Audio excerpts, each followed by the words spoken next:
May the words of my mouth and the meditations of all of our hearts be pleasing in your sight, O Lord, our rock and our Redeemer. Amen.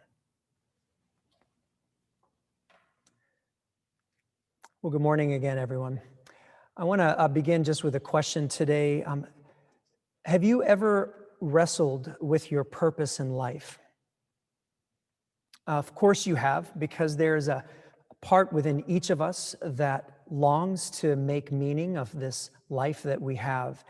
And there's different seasons along this journey where maybe that question feels more relevant than at other times. What is my purpose? And this question about purpose goes hand in hand, inevitably, with the awareness of time. So you think about your life has a beginning and it has a definite end at some point.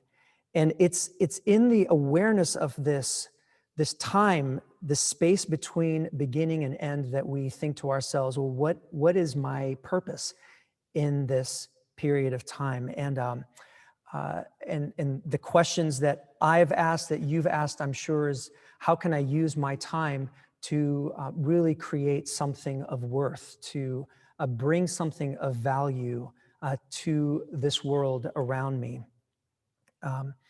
And it's essentially these points: time, purpose, value, that Jesus is addressing in a series of parables in Matthew chapter 24 and 25, one of which we just heard Ethan read to us.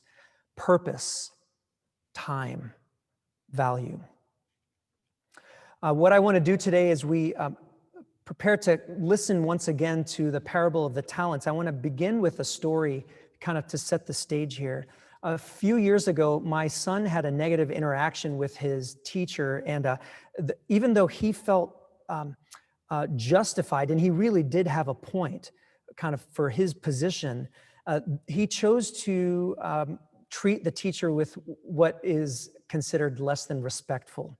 And so later that day, when I found out about it, I sat down with him, and he was really stuck on his side of the story and why he felt justified in not respecting the teacher. And I was trying to, once again, even, listen to him and acknowledge and affirm, and yet at the same time trying to reinforce this lesson about the importance of respect. And he just kind of stayed on his side. So finally, in the end, I said to him, look, I would rather you fail every class in school than be someone who doesn't understand the value of respect in life. Now, did I mean that literally? Am I okay with him being a complete failure in life as long as he knows how to be respectful with people? No, of course not. But this was my way of driving home a point and eliminating all of the gray area. So for him, he was like, yeah, respect is important, but it's on a case-by-case basis. And for me, what I was trying to instill in him is, no, respect for our elders, and treating others with respect and kindness. This is a value. It's a fundamental value that colors everything that we do in life. Now, I share that with you because I feel like Jesus, in these parables and so many other parables, he employs a very similar teaching strategy. What he does is he uses hyperbole. He uses extreme language. He does these extreme, stark contrasts between good and bad, just so that he can get your attention. And if you find yourself at any point in listening to the parable today uncomfortable, then good, because Jesus got your attention in the same way that I got my son's attention when I told him, I don't care if you fail everything as long as you know how to respect. Of course, it's not literal, but it's meant to make a point. Here is a value that you cannot miss. And the value that Jesus is trying to instill in his disciples, you see this over and over and over again, but especially in these 4 parables. We talked about one of them last week. We'll talk about another one next week, is this, that how you spend your time on earth in this life matters. How you choose to use your time and your resources and your gifts, it is not inconsequential. It matters to God. So that's kind of the big picture. And you're like, well, Sari, thanks for adding this whole nother spiritual layer of stress on top of my already stressful existential question, what's my purpose in life? But hopefully in today's sermon, I will alleviate some of that existential stress about one's purpose in life, because as we're about to see, Jesus's understanding of one's purpose is actually much more universal than particular. And so I'm hoping that we can see this shift in our understanding of this kind of big thing, my purpose in life. So the parable of the talents. Again, there's this man who is about to leave on a journey, and he brings 3 of his servants and he entrusts to them his property. And we're told that he gives these 3 servants different amounts. These are measured in talents, which is a money measurement at the time. Each talent was estimated to be roughly about $1 million in our time today. And so he gives 5 talents to the first servant, to the second one he gives 2, and to the third he gives 1. And it says that they're given each according to their ability. So this is not actually, there's no favoritism involved here. It's more of a practical calculation on the part of the master. He wants each of them to succeed. He knows their capabilities. He knows that the first person has a really high capacity. Maybe they have better connections. They have a better ability to focus from time and experience working under the master. The master knows this servant can handle 5 of these talents, and he'll do great with them. To the other, he gives 2. He wants them to succeed. He knows giving them 5 would be too much. And likewise to the one who receives 1 talent. It reminds me in some ways of this experience I had many, many years ago. I was serving as a music director at a non-denominational church. So it very different from what Carl does, much less professional. I was essentially on the stage with a guitar. I had a little band and I had these singers. So there was this lady in the church who had a big smile, really infectious smile. People loved seeing her. And someone had recommended to her that she join the singing team. What they hadn't realized is that Donna couldn't carry a tune in a bucket. And she didn't even realize that. But she was like, oh, someone invited me to be on the singing team, so I'll do that.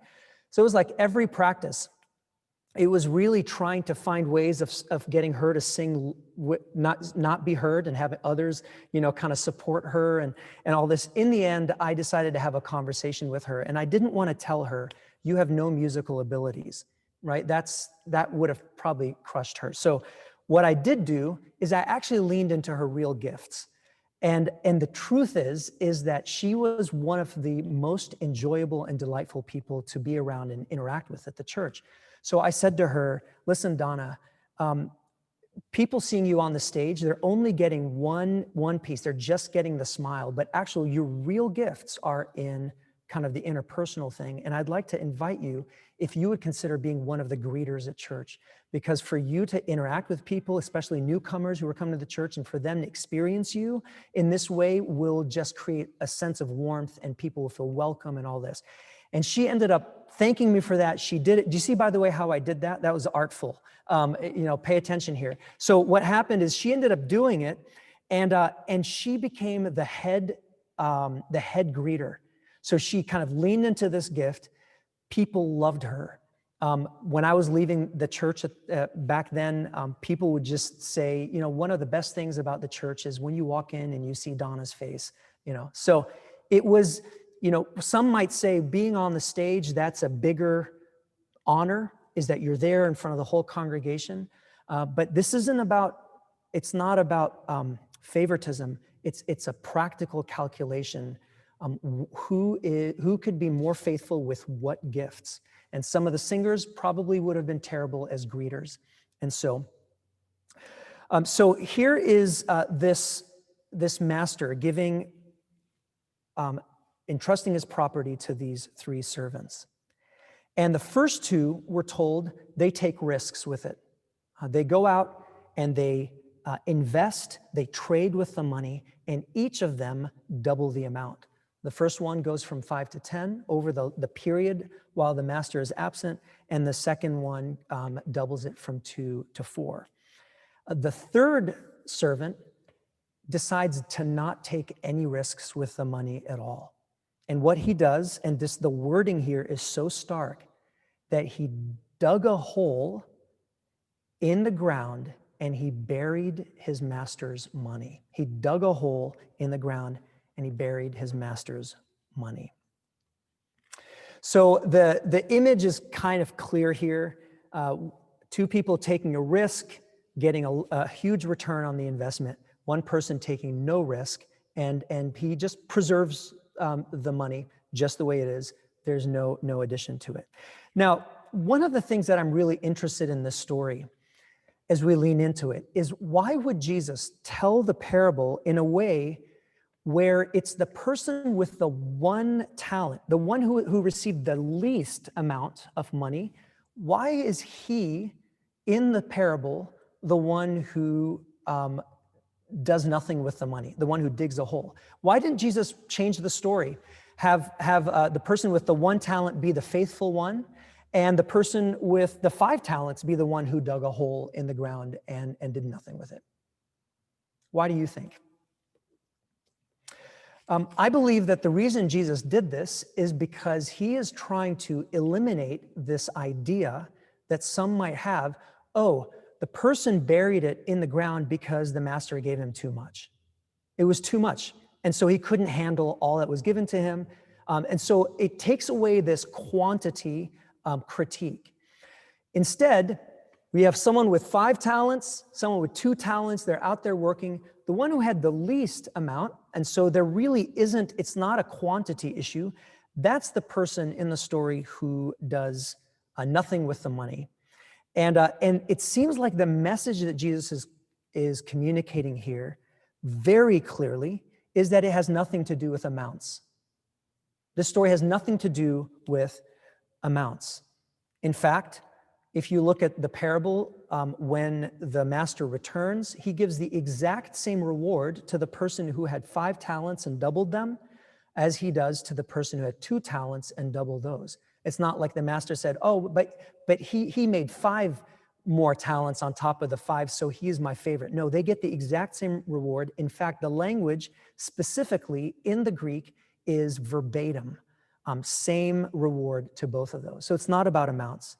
Also, I hearken back to the story of the widow's mite, where the widow put in just a little penny, and she was celebrated by God over and beyond the Pharisees who put in so much more money. So this is not about amounts, and Jesus wants us to know this. This is about something else.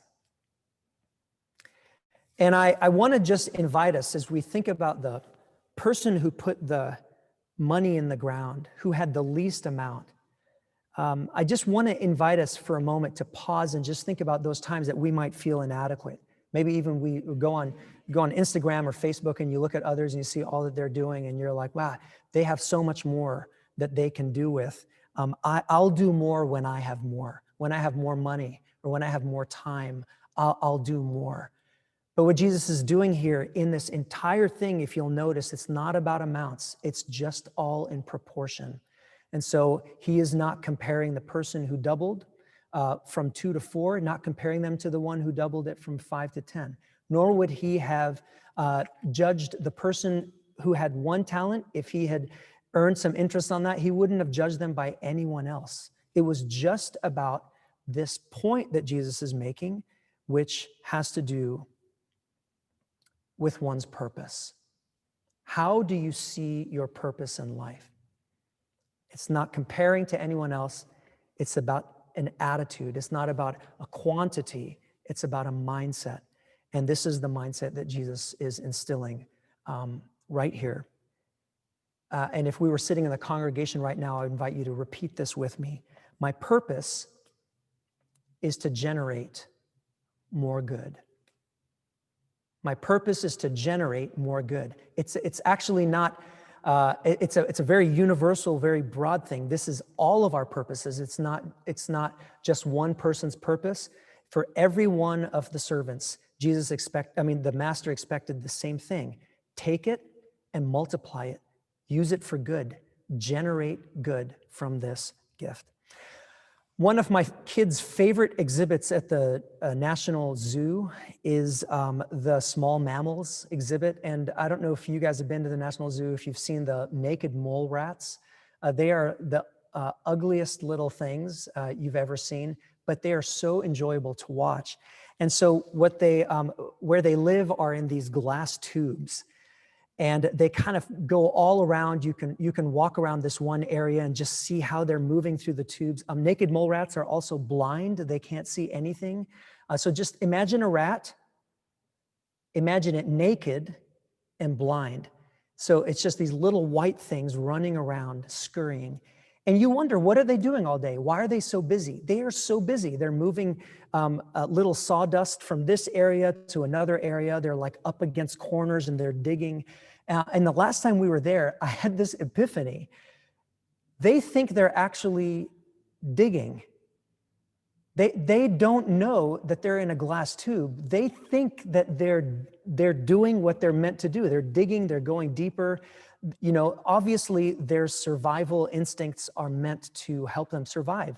They're moving things from one area to another. They're digging, they're clearing dirt and moving it up the tunnel so that there can be more room to dig. So here they are in a glass tube. They actually can't dig any further, and yet they're working, and they're going to spend their whole lives like this. It is like the definition of a meaningless existence. And it's so sad to watch this. And I was looking at it, and I started thinking about the ways in which many of us also get stuck, living lives that are actually, when you, at the end of the day, you look at and you say, where was the meaning in that? A few years ago, we had a funeral here at St. John's.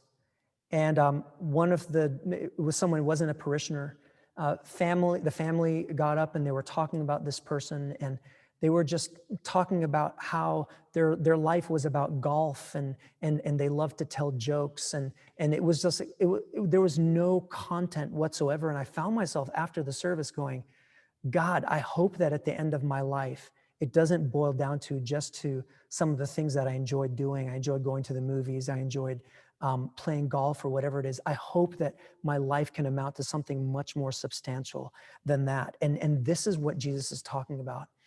That there is grief, divine grief, when we use our lives just to look inward, and we're not multiplying the good. We're not taking the gifts that we have and doing something with it that iterates it, that somehow generates more of that good in the world. We have some beautiful examples of the church. I won't name names today.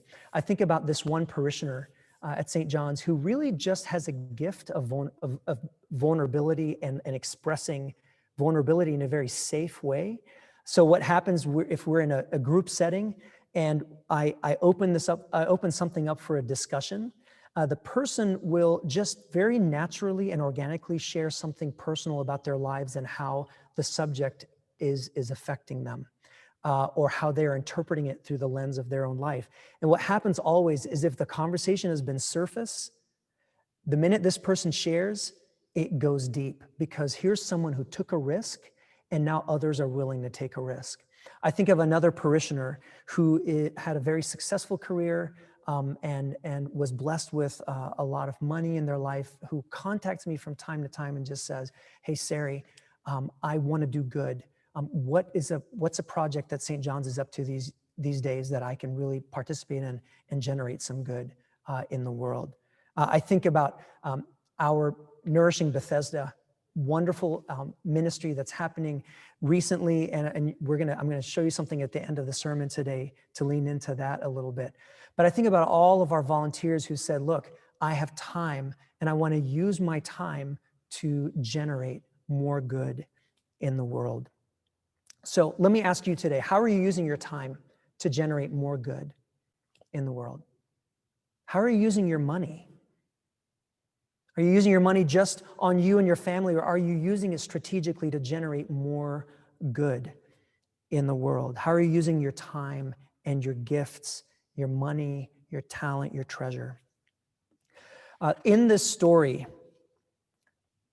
what is very clear, because it's spelled out for us, the servant who had 1 talent who buried it in the ground, he says that the reason he did that was because he was afraid.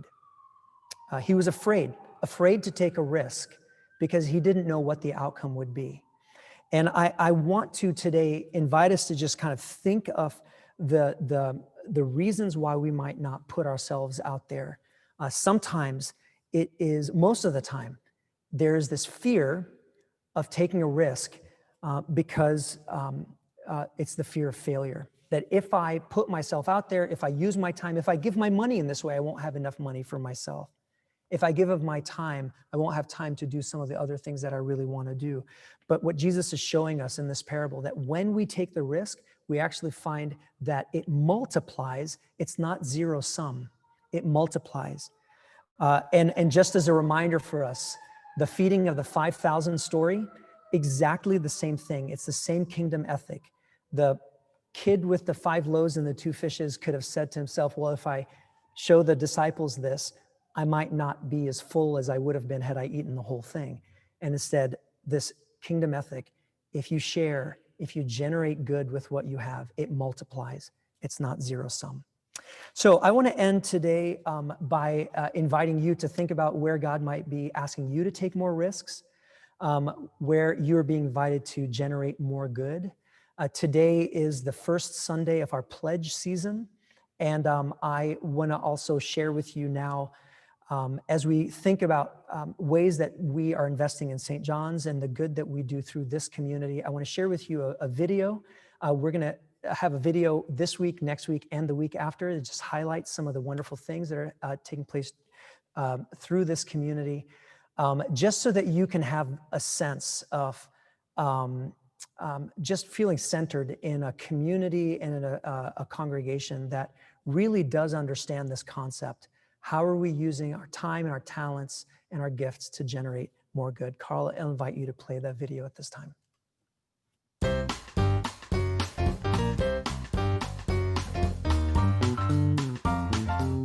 We've been doing family food distributions since August 14th. And we give out about food to about 1,000 people each distribution. And each package is enough food to feed a family of 4 for 5 days, 3 meals a day. People think about Bethesda and they go, Bethesda? Everybody's fine in Bethesda. Well, the truth is they're not. And there are a ton of people who are not. It's just been heartbreaking, the amount of need out there that we're seeing. Well, I've been out here about 5 or 6 times, and this is such a rewarding way to help our community, and our community being our whole community, not just Bethesda or Chevy Chase, but everywhere in probably Montgomery County. And it's a very, I know, very appreciated effort, because the people that come here are so thankful and really, really appreciate what they get here. You get to talk to people. You get to just wish them well. You get to say, how are you? Stay safe and have a good day, have a good week. And that's so important, having that connection with people that come here. I'm 3. Excellent. And any children? No. No children. Okay, that's okay. How are you today? 2 of them? 2? Right. Yeah. Well, good. Well, thank you for coming today. Thank you for waiting. Thank you. We really wanted to let people know that their community cares about them, that we're all in this together. So I tell the volunteers each time we get together that this isn't just about putting food in the car and them driving off. This is about sharing the fact that we are all in this together, that we care, and that this is a really important part of why we do this. I just want to thank St. John's for this opportunity. I think it's really important. I think that outreach to the community is super important, not only during pandemic times, but always. So thank you. Yeah, guys, have a great day.